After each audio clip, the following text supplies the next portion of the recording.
The Cincinnati Bengals have released quarterback Andy Dalton. He's 32 years old. He's been in the NFL for 9 years, and he was the Bengals starting quarterback for all 9 of those years. Now, I don't blame the Bengals for releasing Andy Dalton. It makes sense to me. They saved over $17 million by dropping his contract. So I understand it. But when the Bengals picked Joe Burrow, the quarterback, number 1 overall, my concern was that the Bengals ownership and management was going to place unnecessarily difficulties on him, make his life a little bit harder. And by releasing Andy Dalton, the Bengals just made Joe Burrow their day 1 starting quarterback. I don't know that's necessarily the right thing. Maybe it's the right move. Maybe Cincinnati just did a great move. They said, you know what? Year 1, Joe Burrow is going to be our starting quarterback. And maybe he'll struggle next year. But hey, he's going to have a bunch of mistakes on film. He'll look at what he did wrong. He'll learn from it. By year 2, he'll adjust and fix those mistakes and be okay.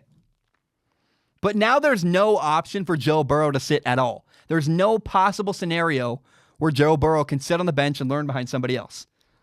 And I don't know that, maybe it's possible that it would have been better for Joe Burrow's development if Andy Dalton had been the starting quarterback in Cincinnati for the first 6 games of the year. We'll never know.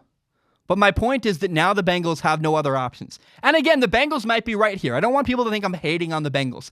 I am not hating on the Cincinnati Bengals. I'm just saying there's now no other option. Joe Burrow has to be the guy day 1, week 1 next year. Now, Joe Burrow has a legendary work ethic. He prepares like a pro. And so I don't know that Joe Burrow would have wanted to be mentored by Andy Dalton, but I think having a guy go out there and make mistakes, if Joe Burrow was sitting for 6 weeks behind Andy Dalton, watching Andy Dalton screw up or make throws that Joe knows he could make.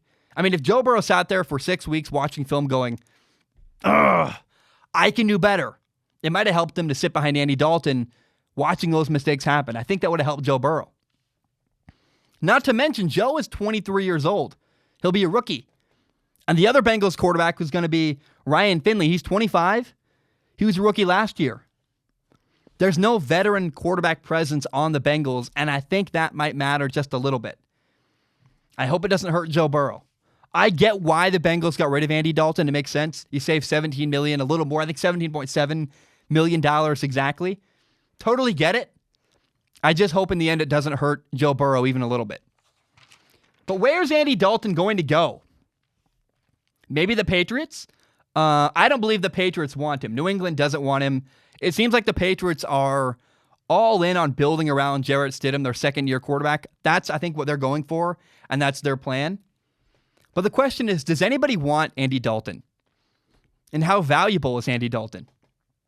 I'll say I think Andy Dalton is more likely to sign with a team than Cam Newton is. Andy isn't viewed as a guy with a challenging ego at all. And, he is a guy who could have a veteran presence for a young quarterback. He could come off the bench and play and do okay. He's been a starter for years, and he has experience as a starting quarterback. He's kind of an ideal backup. So the question is, who could use him? I think 3 teams could use Andy Dalton. The Jaguars behind Gardner Minshew, the New York Giants behind Daniel Jones, and the Dallas Cowboys, actually, as the backup to Dak Prescott. I wouldn't pay Andy Dalton too much, but it's not like he has a ton of options. Like if you say, here, Andy, here's $2 million, take it or leave it, you're going to be my backup quarterback. If he doesn't want the money, he can just retire. He's not going to have a bunch of options. I would take Andy Dalton, $2 million a year as my backup quarterback. It's a great deal. Andy gets to play and be involved in a team, gets $2 million he's not going to have otherwise, and whatever team he goes to is going to have a solid backup who can maybe be a veteran presence behind a young quarterback. Andy Dalton's a perfect backup. That's all he is to me. But I think the 3 teams I listed are just a couple options. The Jaguars are the team everyone's talking about. It makes sense. But in my mind, Andy Dalton is a solid backup quarterback and maybe best suited to be behind a young quarterback, a guy like Gardner Minshew, Daniel Jones, or Dak Prescott, a guy who's learning and growing and might need a stable backup and help to have a stable backup behind him. In case you don't know, Strong Opinion Sports is not just a YouTube channel.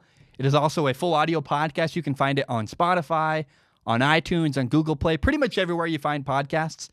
And if you like podcasts, please do me a huge favor and give it a listen.